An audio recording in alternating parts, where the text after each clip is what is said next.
नमस्कार, न्यूज 24 देख रहे हैं आप। मैं हूं आशुकेश तिवारी, मेरे साथ है सुकेश रंजन और आप न्यूज 24 का खास कार्यक्रम देख रहे हैं 24 की रेस। बताएंगे सुकेश। बिहार में मंत्रिमंडल का विस्तार हो गया है। एक बार फिर से बिहार में नीतीश कुमार की पकड़ देखी गई है। गठबंधन सरकार के अंदर एक बार फिर से नीतीश कुमार ने अपने साथ और अपने पास कई ऐसे विभाग रखे हैं जो दर्शाता है कि एक बार फिर से गठबंधन में नीतीश कुमार को लेने के बाद बीजेपी झुकती नजर आई है। बहुत इंपॉर्टेंट मंत्रालय हो, चाहे शिक्षा विभाग हो, गृह मंत्रालय हो, नीतीश कुमार की पार्टी जेडीयू ने अपने पास रखा है। सर, ये क्या मैसेज देती है और क्या ये एक संदेश देती है कि बीजेपी एक बार फिर से नीचे दिख रही है जेडीयू के सामने? कई तरीके से इसको देखा जा सकता है आशुकेश। इन पॉलिटिकल स्पेकुलेशंस के बीच कि इस बार नीतीश कुमार कमजोर स्थिति में है जी। वो 43 जीतने के बाद जब उन्होंने मंत्रिमंडल बनाया था उससे ज्यादा कमजोर स्थिति में है जी। और शायद इसलिए उनको इस तरफ आना पड़ा जी। चर्चा ये थी कि इन 18 सालों में पहली बार हो सकता है कि सामान्य प्रशासन विभाग जो होता है, जनरल एडमिनिस्ट्रेशन, ये आईएएस आईपीएस को कंट्रोल करता है, home ministry law and order को कंट्रोल करता है, ये सिंबॉलिक मिनिस्ट्रीज हैं, विभाग हैं, जिससे ये पता लगता है कि कौन कमांड में है। जी। मुख्यमंत्री अगर सीधे मुख्यमंत्री रहे, उसके पास होम मिनिस्ट्री ना भी रहे, तो वो कमांड में होता है, is the chief minister, first among equals. लेकिन शुरू से जब ये गृह मंत्रालय, जनरल एडमिनिस्ट्रेशन जैसा डिपार्टमेंट नीतीश कुमार के पास था, उन्होंने किसी को दिया नहीं, तो इस बार ये चर्चा थी कि बीजेपी इस बार स्ट्रांग तरीके से आई है। पहले नीतीश कुमार की जरूरत बीजेपी को थी, अब नीतीश कुमार बीजेपी की जरूरत माफ कीजिएगा, पहले बीजेपी को नीतीश कुमार की जरूरत थी, आज नीतीश कुमार को बीजेपी की जरूरत होगी। जिस तरीके से मंत्रिमंडल का विस्तार हुआ है, बंटवारा हुआ है विभागों का, वो एक मैसेज ये जरूर देता है कि 24 के चुनाव में बीजेपी कोई पंगा लेना नहीं चाहती। नीतीश आज भी at the helm of affairs हैं, तो इन स्पेकुलेशंस को खारिज करना चाहिए अब इन विभागों के बंटवारे के बाद कि Nitish Kumar down and out हो गए हैं बिहार में। कम से कम विभागों का बंटवारा ऐसे ही दिखाता है।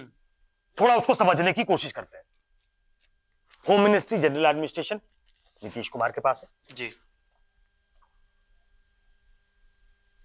शिक्षा विभाग, ये ऐसा विभाग है जिसकी चर्चा कम होती है, लेकिन पिछले कुछ दिनों में चर्चा होने लगी है, ज्यादा हुई। जब लाखों की संख्या में नौकरियां वहां से मिली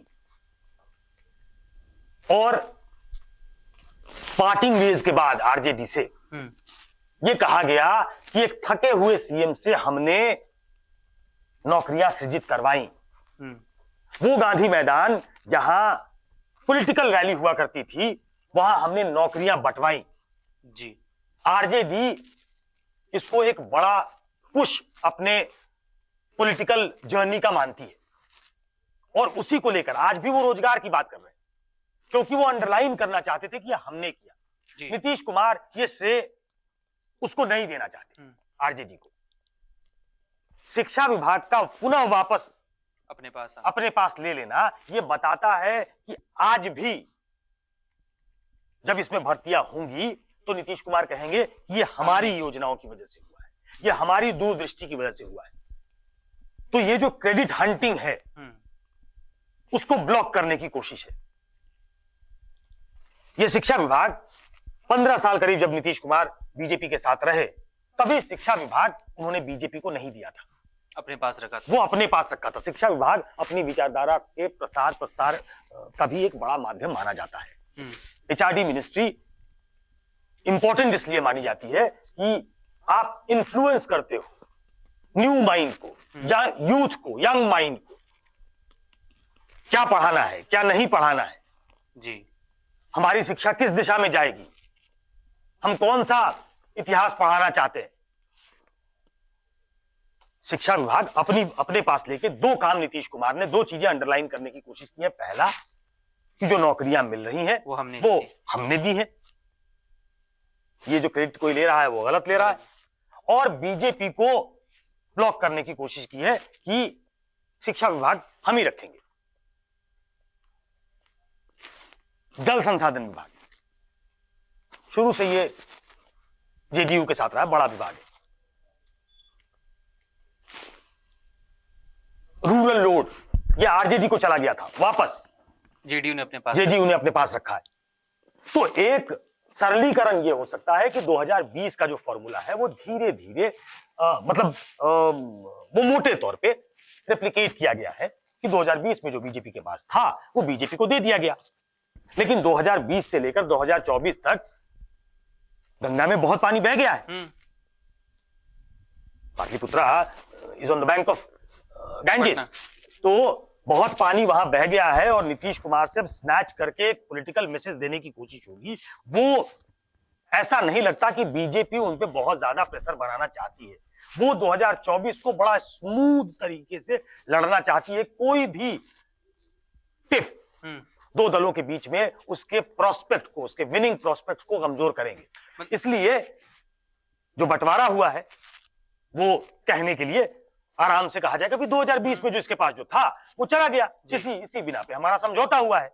लेकिन मुझे लगता है कि जिस तरीके से ये न्यू बीजेपी जो आज की तारीख में है, उसकी कोशिश करने के बाद भी अगर नीतीश कुमार अपने ग्राउंड पे खड़े हैं तो वो उन्होंने एक मैसेज देने में वो कामयाब हो गए हैं अपने काडर को कि हम इतने कमजोर नहीं है कि हमारी होम मिनिस्ट्री, हमारा ऊर्जा विभाग, हमारा जल संसाधन विभाग, हमारा शिक्षा विभाग, ये तमाम चीजें, हमारा रूरल रोड, ये कहीं और चला जाए, किसी और गठबंधन के दूसरे पार्टनर को चला जाए। मतलब सर एक बात तो ठीक है कि नीतीश कुमार ने ये मैसेज दे दी कि गठबंधन में हमारा पोजीशन स्ट्रांग है, लेकिन ये भी तो हो सकता है जैसे कि आपने बताया कि बीजेपी कोई चूक नहीं करना चाहती, सभी बॉक्सेस टिक करेगी, ठीक है चलिए भाई आपकी बात मान लीजिए, कोई दिक्कत नहीं है।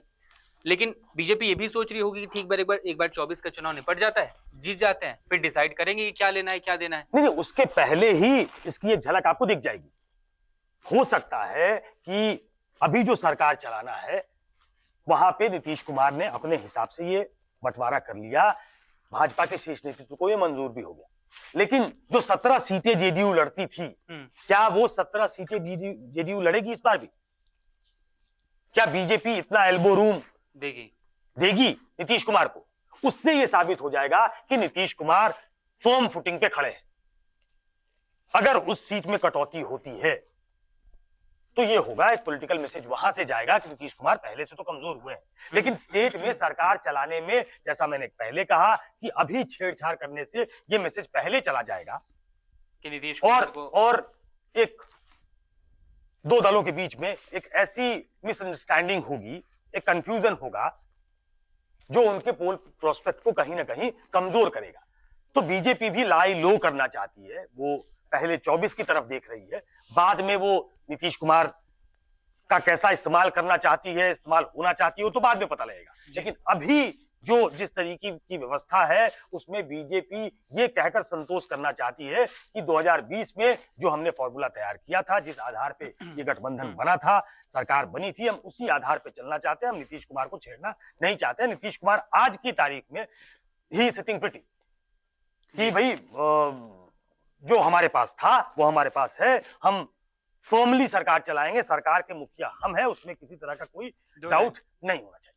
मतलब बेसिकली गठबंधन की सरकार की लड़ाई में नीतीश कुमार ने पहली लड़ाई जीत ली है, यानी सीट शेयरिंग के बाद यह तय होगा कि नीतीश कुमार दूसरी लड़ाई जीतते हैं या नहीं जीतते हैं। मंत्रिमंडल के विस्तार में तो नीतीश कुमार स्ट्रांग नजर आए, क्या सीट शेयरिंग में भी स्ट्रांग नजर आएंगे? ये जैसे जैसे चुनाव आएगा और जैसे जैसे बीजेपी सीट शेयरिंग पे बात करेगी तब साफ हो जाएगा। फिलहाल इस वीडियो में इतना ही। नमस्कार।